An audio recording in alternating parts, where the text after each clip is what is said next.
You are always welcome நண்பா. நான் உங்கள் சைலண்ட் ஃபெல்லோ. வாங்க இன்றைக்கான வீடியோக்குள்ளே போகலாம். அதாவது பேசிக்காக இப்போ எல்லாத்துக்கும் என்ன பிரச்சனைன்னு தெரியும். இந்தியா சைனாக்குள்ளே பார்டர் பிரச்சனை.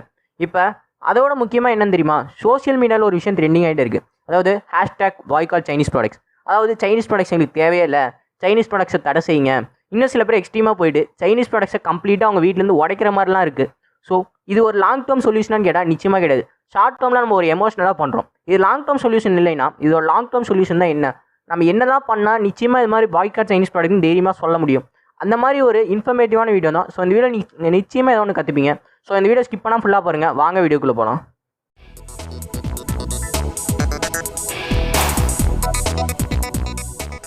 விஷயம் ஃபஸ்ட்டு இந்த சைனீஸ் ப்ராடக்ட்ஸ் உடைக்கிறனால என்னன்னு பார்த்துடலாம். இந்த சைனீஸ் ப்ராடக்ட்ஸ் உடைக்கிறனால சைனாக்கு நஷ்டமானு கேட்டால் சல்லி பைசாக்கு நஷ்டம் இல்லை. இது ஏன்னு சொல்லிட்டா, அதாவது நீங்கள் சைனீஸ் ப்ராடக்ட்ஸை நீங்கள் வாங்கிட்டீங்க, வாங்கினதுக்கப்புறம் அவனுக்கு காசு எப்பயோ போயிருக்கும். ஸோ நீங்கள் உடைக்கிறது உங்கள் பொருளை தான், அதுக்கும் அவனுக்கும் சம்மந்தமே இல்லை. அந்த சம்மந்தத்தை அவன் எப்பயோ விட்டான். அதை உடைச்சதுனால உங்கள் காசு தான் வேஸ்ட்டு, உங்கள் பொருள் தான் வேஸ்ட்டு. அதையெல்லாம் நிச்சயமாக புரிஞ்சுக்கணும். நம்ம எமோஷ்னலாக ஒரு விஷயம் பண்ணுறதுனால ஒரு 2 to 3 செகண்ட்ஸ் யோசிச்சு பாருங்கள். நம்ம பண்ணால் என்ன ஆகணும் அதை யோசிச்சு பாருங்கள், கரெக்டான விஷயமானு. நிச்சயமாக நீங்களே நல்ல டிசிஷன் எடுப்பீங்க.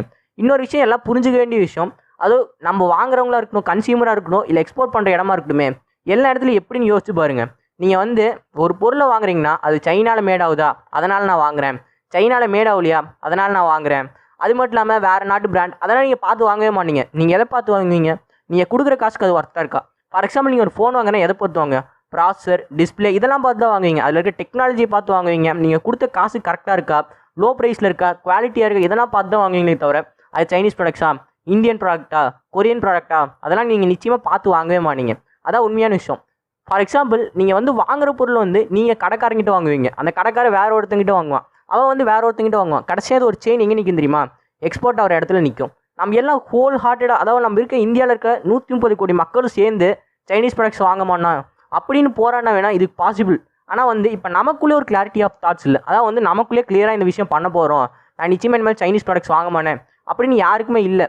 ஸோ இதுக்கான விஷயம் நம்ம கிட்ட தான் இருக்குது. ஸோ இது ப்ராக்டிக்கலாக சொன்னால் ஒரு இம்பாசிபிளான விஷயம்னே வச்சுக்கலாம். சைனீஸ் ப்ராடக்ட்ஸை தடை செய்யணும், அந்த ப்ராடக்ட்ஸை வாங்கக்கூடாதுங்கிறது ரொம்ப கஷ்டமான விஷயம். ஃபார் எக்ஸாம்பிள் உங்கள் கையில் ஒரு ஐஃபோன் இருக்குன்னு வச்சுக்கோங்களேன். அந்த ஐஃபோன் ஒரு அமெரிக்கன் பிராண்டு தான், அதை நான் இல்லைன்னு சொல்லவே இல்லை. பட் அதில் இருக்க பார்ட்ஸ், அது மேட் ஆகுறது, மேனுஃபேக்சர் ஆகுறது, ப்ரொடியூஸ் ஆகுறது எல்லாமே சைனாவில் தான். கிட்டத்தட்ட ஒரு செமி சைனீஸ் ப்ராடக்ட்னே வச்சுக்கலாம். சரி, அதுக்குன்னு உங்கள் ஐஃபோன் உடைக்க முடியுமா? உடைச்சா உங்களுக்கு தான் அந்த 1 லட்ச ரூபா நஷ்டம். அதை புரிஞ்சுக்கணும். ஒரு கோட் மாதிரி இருக்கும், even the world is from Chinese products. அதாவது சைனீஸ் ப்ராடக்ட்ஸுக்கு ரொம்ப அத்தியாவசியமான விஷயம். ஃபார் எக்ஸாம்பிள் ஒரு கார் இருக்குன்னு வச்சுக்கோங்களேன். அந்த கார் என்னதான் எந்த நாட்டு பிராண்டாக வேணா இருக்கட்டும், பட் அந்த காரில் இருக்க பொருள் யோசிச்சு பாருங்கள். சீட்டாக இருக்கட்டும், சீட் பெல்ட்டாக இருக்கட்டும், அந்த கார் சுற்றி இருக்க கோட் எல்லாமே ஒரு சைனீஸ் ப்ராடக்ட் தான், முக்கால்வாசி விஷயம். அதை அந்த கார் கம்பெனி வாங்கிட்டு ஒரு அசம்பிள் தான் பண்ணுவாங்களே தவிர அதில் இருக்க பார்ட்ஸ் எல்லாமே சைனீஸ் ப்ராடக்ட்ஸ். அதுக்குன்னு உங்கள் கார் வேணான்னு சொல்ல முடியுமா? அது கஷ்டம். ஸோ நம்ம கோவப்படுறது ஒரு ஷார்ட் டேர்ம் சொல்யூஷன் தான். இதுக்கான லாங் டேர்ம் சொல்யூஷன் இருக்குது. ஒரு ஷார்ட் டேர்ம் சொல்யூஷன் இருக்குது, அதை நான் கடைசியாக சொல்கிறேன். லாங் டேர்ம் சொல்யூஷன் என்னென்னா, அது உங்கள் கையில் இருக்குது. The magic is within you. உங்ககிட்ட என்கிட்ட இருக்குது. அதாவது ஃப்யூச்சர் இல்லை இப்போவே நம்ம நாட்டுக்குன்னு ஒரு பிராண்ட் கிரியேட் பண்ணணும். ஃபோனில் இருந்து யூஸ் பண்ணுற ஒவ்வொரு சைனீஸ் ப்ராடக்ட்ஸோ இந்தியாவிலே ஒரு பொருள் இருந்தால் நம்ம எதுக்கு பாய்காட் சைனீஸ் ப்ராடக்ட்ஸ்னு சொல்லணும். நேராக நம்ம நாட்டில் இருக்க பொருள் நம்ம எல்லாம் வாங்க ஆரம்பிச்சு அவங்களுக்கு நேராக எக்கனாமி டவுன் ஆகும். ஸோ அதை தான் நம்ம பண்ணணும். நம்ம என்ன பண்ணணும்னா, ஒரு கோட் சொல்லுவாங்க, அதாவது நம்ம ஜெயிக்கணும்னு அடுத்தவனை தோக்க வைக்கக்கூடாது. நம்ம நாட்டுக்குன்னு ஒரு பிராண்டை கிரியேட் பண்ணி நம்ம நாட்டை வாழ வைக்கணும். அதாவது மேக் இன் இந்தியா அப்படின்னு ஒன்று ப்ரொடியூஸ் பண்ணே வச்சுக்கலாம். இது என்ன பண்ணுன்னா, நம்ம நாட்டு மக்கள் ஒரு கவர்மெண்ட் ஒரு ஸ்டெப் எடுக்கணும். நம்ம நாட்டு மக்கள்லாம் ப்ரொமோட் பண்ணணும், திறமைக்கு அங்கீகாரம் கொடுக்கணும், மோட்டிவேட் பண்ணணும். ஃபார் எக்ஸாம்பிள் நீ இதை கண்டுபிடுறா, ஃபண்டை நாங்கள் கொடுக்குறோம், அந்த மாதிரி கவர்மெண்ட் ஒரு ஸ்டெப் எடுத்து வைக்கிறோம். உங்களால் அதெல்லாம் முடிஞ்ச அளவுக்கு ஹெல்ப் பண்ணுங்கள். அதை கண்டுபிடிக்கிறதோட வேலை முடிஞ்சுமான்னு கேட்டால் நிச்சயமாக அந்த வேலை முடியாது. அதுக்கான அடுத்த ஸ்டெப், முக்கியமான ஸ்டெப்பு உங்கள்கிட்ட இருக்குது. ஃபார் எக்ஸாம்பிள் ஒரு 10 வருஷத்துக்கு முன்னால் முக்கால்வாசி இந்தியன் பிராண்டு, அதர் பிராண்ட்ஸ் தான் இருந்தது சைனீஸ் பிராண்டை கம்பேர் பண்ணும்போது. ஆனால் சைனீஸ் பிராண்ட் கொஞ்சம் கொஞ்சமாக வர ஆரம்பித்தாங்க.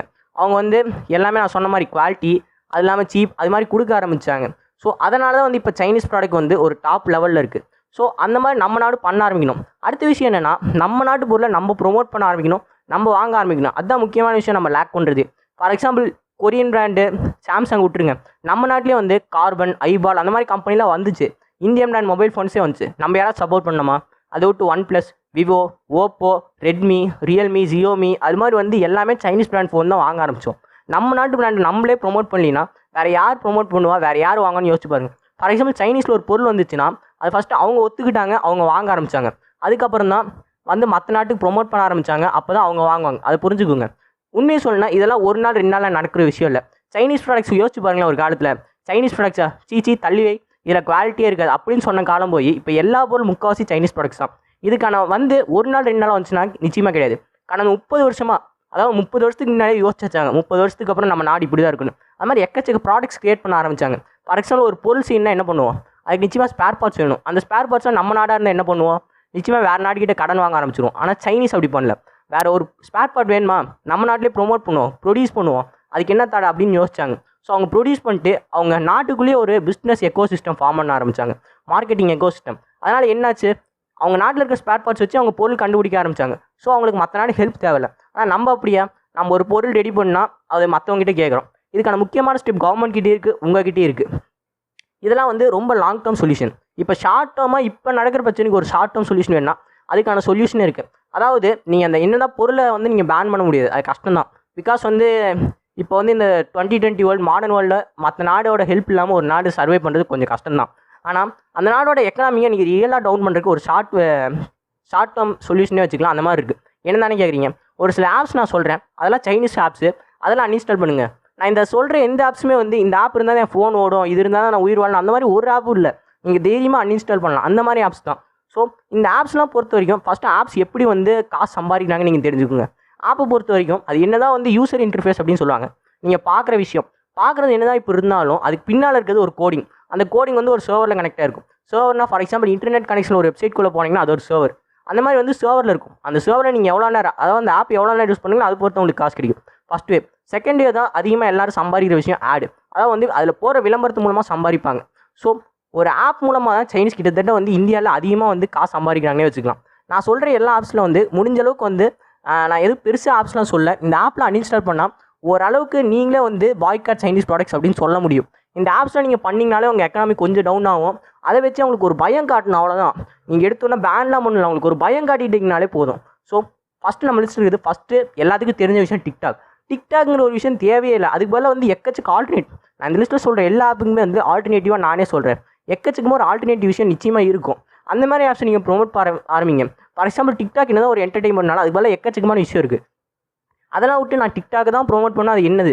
டிக்டாக் வந்து ஒரு விஷயம் சொல்லிட்டேன் டிக்டாக் பற்றி. நான் ஒரு ரீசெண்டாக ஒரு சேனலில் பார்த்தேன், அந்த சேனல் பேர் மறந்துடுச்சு. பட் அதில் ஒரு விஷயம் சொன்னாங்க. அதாவது ஒரு மகாராஷ்டிரில் இருக்க ஒருத்தர் வந்து அவர் ஃபோனில் டிக்டாக் இன்ஸ்டால் பண்ணியிருக்காரு. அதில் வந்து மகாராஷ்டிரா, அதாவது அவங்க ஊருக்கு சம்மந்தப்பட்ட விஷயமே அவருக்கு வந்து ரெக்கமெண்ட் ஆகிட்டே இருக்குது. அவருக்கு ஒன்றுமே புரியல. நான் லொக்கேஷன் பெர்மிஷன் ஆக்டிவேட் பண்ணல, லொக்கேஷன் பெர்மிஷனும் கேட்கல, அப்புறம் எனக்கு சம்மந்தப்பட்டதே வருதுன்னு யோசிச்சிருக்காரு. சரி சிம் வச்சு ட்ரேஸ் பண்ணுறாங்க அப்படின்னு வேறு ஸ்டேட்டோட சிம்மை வாங்கி போகிறாரு. அப்போயே அவருக்கு மகாராஷ்டிராவே லிஸ்ட் அவுட் ஆகுது. அவருக்கு ஒன்றுமே புரியல. சரி அதுக்கப்புறம் வந்து VPN, அதாவது விர்ச்சுவல் ப்ரைவேட் நெட்வொர்க், நிறைய பேருக்கு தெரிஞ்சிருக்கும். நம்ம நாட்டில் இருந்துட்டு வேறு நாட்டு சர்வரோட கனெக்ட் பண்ணுறது. அப்படி பண்ணி பார்த்துருக்காரு, வேறு கண்ட்ரியோட கனெக்ட் பண்ணி. பட் இருந்தாலும் வந்து அவருக்கு அதே தான் வந்திருக்கு. அவருக்கு ஒன்றுமே புரியல எப்படின்னு. அதுக்கப்புறம் தான் அந்த ஆப்போட டேர்ம்ஸ் அண்ட் கண்டிஷன்ஸ் நம்ம நிறைய பேர் படிக்க மாட்டோம். நான் இன்ஃபேக்ட் படிக்க மாட்டேன். பட் தெரிஞ்சு வச்சுக்கலாம், அது படித்து பார்க்குறாரு. படித்து பார்க்கும்போது அவருக்கு புரியுது என்னென்னா, டிக்டாக் வந்து உங்கள் ஃபோனோட EMI நம்பர், அதாவது ஃபோன் பின்னால் இருக்க பார்கோட் நம்பர் வந்து ட்ரேஸ் அவுட் பண்ணுறாங்க. அது மூலமாக வந்து உங்கள் ஃபோனில் நீங்கள் என்னென்ன பார்க்குறீங்க அந்த மாதிரி ப்ரைவசி எல்லாமே அவங்களால எடுக்க முடியும். ஸோ கிட்டத்தட்ட டிக்டாக் ஒரு லொக்கேஷனே ஹேக் பண்ணுது. உங்கள் ப்ரைவசி டேட்டா, பர்சனல் டேட்டா எல்லாமே அவங்க எடுக்கிறாங்க. ஸோ அது ஒன்றும் அவ்வளோ இம்பார்ட்டன்டான விஷயமே கிடையாது. அதுபோல் நீங்கள் என்டர்டைன்மெண்ட் எக்கச்சக்க இருக்குது, யூடியூப் பார்க்கலாம், அது மாதிரி எக்கச்சக்கமாக இருக்குது. ஸோ அதெல்லாம் முடிஞ்ச அளவுக்கு தவிர்க்க பாருங்கள். செகண்ட் விஷயம், பிளேயர் அன்னோன் பேட்டில் கிரவுண்ட், அதாவது பப்ஜியை பற்றி நான் சொல்லணுன்னா நிறைய பேர் அன்இன்ஸ்டால் பண்ண மாட்டீங்க. பட் தெரிஞ்சு வச்சுக்கோங்க. ஒரு விஷயம் நான் சொல்ல வேண்டிய விஷயம் என்னென்னா, நம்ம பப்ஜியில் என்ன தான் கன் எடுத்து சுடலாம், சண்டை போடலாம், அதெல்லாம் பண்ணிக்கலாம். ஆனால் நமக்காக வந்து பப்ஜியில் வந்து நீங்கள் ஒரு மேட்ச் இறந்துட்டீங்க இல்லை அவுட் ஆகிட்டிங்கன்னா வேறு ஒரு மேட்ச் விளாட்லாம். பட் நமக்காக ரியல் லைஃப் ஹீரோஸ் மிலிட்ரியில் வந்து எக்கச்சக்க பேர் போராடுறாங்க. அவங்களுக்குலாம் அப்போ இல்லை, ஒரு தடவை அவங்க லைஃப் போச்சுன்னா அவ்வளோதான், திரும்ப வராது. அதையும் மீறி அவங்க உயிரை பணைய வச்சு நமக்காக ஒர்க் பண்ணாங்க. ஸோ முடிஞ்ச அளவுக்கு சரி பப்ஜி என்னால் விளாட முடியல, சில பேர் மென்டல் டிஸ்டர்ப் ஆகும், விளாண்டு அடிக்ட் ஆகிட்டு விட்டுருது. ஸோ என்ன பண்ணுங்கன்னா, பப்ஜியில் டாப் அப்னு இருக்கும். அதாவது வந்து நீங்கள் வந்து நிறைய பேருக்கு தெரிஞ்சிருக்கும், விளாட்றவங்களுக்கு தெரிஞ்சிருக்கும். பட் சொல்கிறேன், அதாவது ராயல் பாஸ்லாம் இருக்கும். அதாவது வந்து நீங்கள் காசு கொடுத்து வாங்குற மாதிரி. அந்த விஷயத்தில் அவாய்ட் பண்ண ட்ரை பண்ணுங்கள். நீங்கள் ஜாலி விளாட்றீங்க, விளாண்டுட்டு போங்க, அவங்களுக்கு கொஞ்சம் காசு வரும். அதை விட்டுட்டு நீங்கள் டாப் அப் பண்ணது கிட்டத்தட்ட ஒரு சர்வே என்ன சொல்லுதுன்னா, பப்ஜி கிட்டத்தட்ட ஒவ்வொரு செகண்டுக்கும் லட்சக்கணக்கில் சம்பாதிக்கிறாங்க. எதை வச்சுன்னா நீங்கள் டாப் அப் பண்ணுறது வச்சு. அதெல்லாம் வச்சாலே அவங்க எக்கனாமி ஆட்டோமேட்டிக்காக டவுன் ஆக ஆரம்பிக்கும். அந்த பப்ஜி வந்து சைனீஸ் ப்ராடக்ட், அதனால் வந்து அவங்களுக்கு சைனீஸ்க்கு ஒரு டேக்ஸ் போகும். அந்த காசு உங்கள் காசு, அதை தெரிஞ்சுக்கோங்க. அந்த காசு நீங்கள் ப்ரொமோட் பண்ணுறது விடுங்க. தேர்ட் விஷயம், எனக்கு பிடிக்காத ஒரு விஷயம் ஷேரிட்டி. எதுக்கு? உங்கள் ஃபோன்லேயே இன்பில்டாக ப்ளூடூத் இருக்குது, வைஃபை ஷேர் இருக்குது. அதெல்லாம் விட்டு நான் ஷேரிட்டி தான் இன்ஸ்டால் பண்ணுவேன்னு என்ன? ஷேரிட்டோட யூசர் இன்டர்ஃபேஸ் சிம்பிளாக இருந்தால் கூட பரவாயில்ல, எக்கச்சக்க ஆட்ஸ் வருது. அதோட ஃபஸ்ட்டு கூட பரவாயில்ல, இப்போ போனீங்கன்னா கண்ட வீடியோஸில் வருது, எதுக்குன்னே தெரியல, பார்க்க சகிக்க முடியாத வீடியோஸில் வருது. அந்த ஃபோன் வந்து கிட்டத்தட்ட அந்த ஆப்ஸில் உங்கள் ஃபோனே ஸ்லோ பண்ணோம் அந்த ஆட்ஸ் மூலமாக. அந்த மாதிரி ஒரு தேவையில்லாத ஒரு விஷயம் தான். ஃபஸ்ட்டு கூட ஷேரிட்டில் ஏதோ ஒரு பெர்மிஷன் கேட்டாங்க. இப்போ உள்ளே போய் நீங்கள் ஒரு டேட்டா ஷேர் பண்ணால் உள்ளே போனீங்கன்னு வைங்களேன், சிம்பிள் வைஃபை கேட்குறாங்க, ஹாட்ஸ்பாட் கேட்குறாங்க, லொக்கேஷன் கேட்குறாங்க, எதுக்கு ப்ளூடூத் கேட்குறாங்க. நீங்கள் ஒரு டேட்டா ஷேர் பண்ணால் ஒரு மீடியம் இருந்தால் போதும், எதுக்கு இத்தனை மீடியம்? அதெல்லாம் யோசிச்சு பாருங்கள்.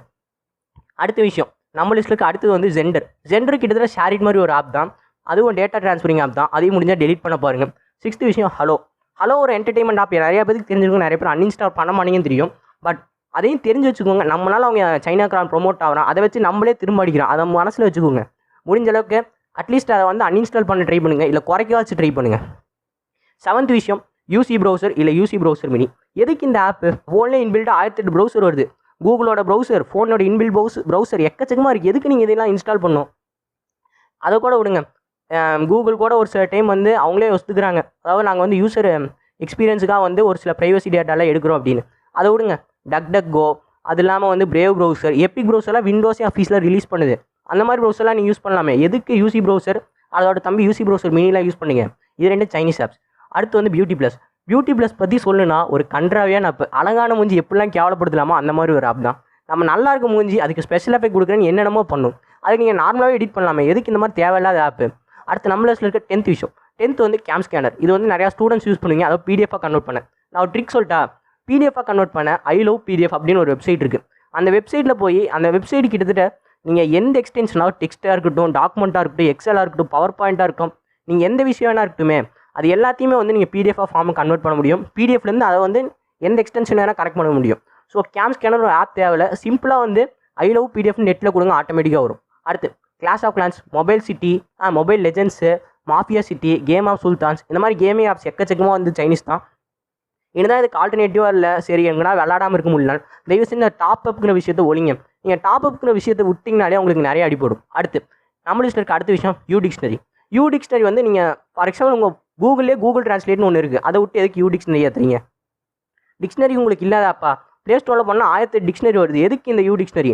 அதாவது நம்ம யூடியூபர்ஸ் நிறைய பேர் இதை ப்ரொமோட் பண்ணுறாங்க, பட் ஒன்று தெரிஞ்சுக்கோங்க, இது சைனீஸ் ஆப்ஸ், தயவு செஞ்சு கொஞ்சம் கண்ட்ரோல் பண்ண ட்ரை பண்ணுங்கள். அடுத்த விஷயம் பேரலல் ஸ்பேஸ் எதுக்கு உங்கள் ஃபோனுக்கு? ஒரு ஆப் எதுக்கு 2 தடவை ஏற்றணும்? இல்லை வேறு ஃபோனில் ஏற்றுங்க, எதுக்கு தேவையில்ல அந்த பேரலல் ஸ்பேஸ்? அடுத்து ஆப் லாக். எனக்கு ஒரு விஷயம் தான் புரியவே மாட்டேது, நீங்கள் எதுக்கு ஆப்புக்கெலாம் லாக் போகிறீங்க? உங்கள் ஃபோனுக்கே உள்ள இன்பில்டாக பேட்டர்ன் ஒன்று போட முடியுமே. நீங்கள் ஃபோனுக்கே இன்பில்டாக பேட்டர்ன் ஒன்று போட்டிங்கன்னா அதுக்கப்புறம் உங்களுக்கு எதுக்கு? நீங்கள் ஃபோனே வந்து அன்லாக் பண்ண முடியல, அதை அன்லாக் பண்ணிட்டு உள்ளே போய் ஆப் யாராச்சும் அன்லாக் பண்ண முடியுமா? ஸோ அதெல்லாம் கொஞ்சம் யோசிச்சு பாருங்கள். தேவையில்லாமல் ஒரு ஆப்புக்கு லாக் போடுறது அதெல்லாம் தேவையில்லாத விஷயம். அடுத்து டர்போ விபிஎன், அதாவது விர்ச்சுவல் ப்ரைவேட் நெட்வொர்க். இது வந்து சில ப்ரொஃபஷனல்ஸ் யூஸ் பண்ணுவாங்க, சில நார்மல் பீப்புள் யூஸ் பண்ணுவாங்க.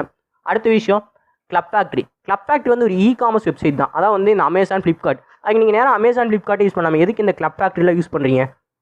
அடுத்து விமேட், வீடியோ, இதெல்லாம் வந்து அந்த மாதிரி நான் மேலே சொன்ன மாதிரி ஒரு சில இந்த மாதிரி விஷயம் தான், அதாவது என்டர்டைன்மெண்ட் பர்பஸ் அதுக்கு யூஸ் பண்ணுற ஆப் தான். இதெல்லாம் முடிஞ்ச அளவுக்கு அன்இன்ஸ்டால் பண்ணி, இதை நீங்கள் அன்இன்ஸ்டால் பண்ண முடிஞ்சால் நீங்கள் அன்இன்ஸ்டால் பண்ணிங்கன்னா அவங்க எக்கனாமியில் ஒரு பெரிய சரிவு ஏற்படுத்த முடியும். கிட்டத்தட்ட இந்தியாங்கிற ஒரு சின்ன கண்ட்ரிலாம் கிடையாது, கிட்டத்தட்ட வந்து 130 கோடி மக்கள் வாழ்கிற கண்ட்ரி.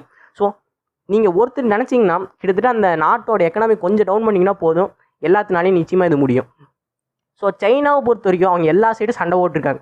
ஃபார் எக்ஸாம்பிள் டிபெட்டோட பார்டர் பிரச்சனை, கொரியாவோட பிரச்சனை, ஜப்பான் மாதிரி பிரச்சனை, யூஎஸோட பிரச்சனை, இந்தியாவோட பிரச்சனை பண்ணாங்க, பிலிப்பைன்ஸோட பிரச்சனை, அங்கே இருக்க ஒரு சிஏ எங்களுது அப்படின்னு சண்டை போடுறாங்க. அந்த மாதிரி எக்கச்சக்க நாடோட சண்டை போடுறாங்க.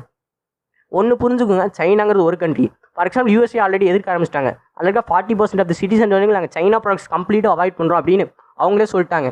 ஸோ சைனாங்கிறது ஒரு கண்ட்ரி, எல்லா நாடும் அவங்களை எதிர்த்துனா அவங்களுக்குள்ளேயே ஒரு பயம் வந்து இந்த மாதிரி வந்து தேவையில்லாமல் அவங்க கொரோனா வந்தது அவங்களாலே நிறைய பேர் சொல்கிறாங்க, அதெல்லாம் நமக்கு தேவையில்லாத விஷயம். இந்த மாதிரி கொரோனா வந்து டைம்லையும் மற்ற நாடோட சண்டை போகிறது, இப்போ இந்தியாவோட சண்டை போகிறது, அந்த மாதிரி கொஞ்சம் அவாய்ட் பண்ண ட்ரை பண்ணாங்க. எல்லா நாடும் சேர்ந்து எதிர்த்தா நிச்சயமாக முடியும். ஒன்று புரிஞ்சுக்கோங்க, இந்த ஆப்லாம் நான் அன்இன்ஸ்டால் பண்ண என்னடா நடக்க போகுது, எல்லாம் அன்இன்ஸ்டால் பண்ண அப்படிலாம் யாரும் தயவு செய்து நினைக்காதீங்க. ஃபஸ்ட்டு நீங்கள் பண்ணுங்கள், அதை விட்டு அவன் பண்ணால் தான் நான் பண்ணுவேன் அப்படிலாம் நினைக்காதீங்க. அவன் நினைக்கலாம் பேபி, நீங்கள் பண்ணால் தான் அவன் பண்ணுறேன்னு. ஸோ ஒரு செயினாக போகும், நீங்கள் ஒருத்தர் பண்ணுங்கள், அடுத்தவங்களை வந்து பண்ணு எதிர்பார்க்காதீங்க. ஃபஸ்ட்டு நீங்கள் பர்ஃபெக்டாக இருங்க. ஸோ இந்த வீடியோ அவ்வளோதான். இந்த வீடியோ பிடிச்சிருந்தா மறக்காம ஒரு லைக் பண்ணுங்கள், தயவு செஞ்சு யாருக்காவது ஒருத்தருக்கு ஷேர் பண்ணுங்கள். ஸோ இந்த வீடியோ அவ்வளோதான். ஹோப் இந்த வீடியோ பிடிச்சா மறக்காம ஒரு லைக் பண்ணுங்கள், ஷேர் பண்ணுங்கள், கமெண்ட் பண்ணுங்கள். Stay tuned. Bye, cheers.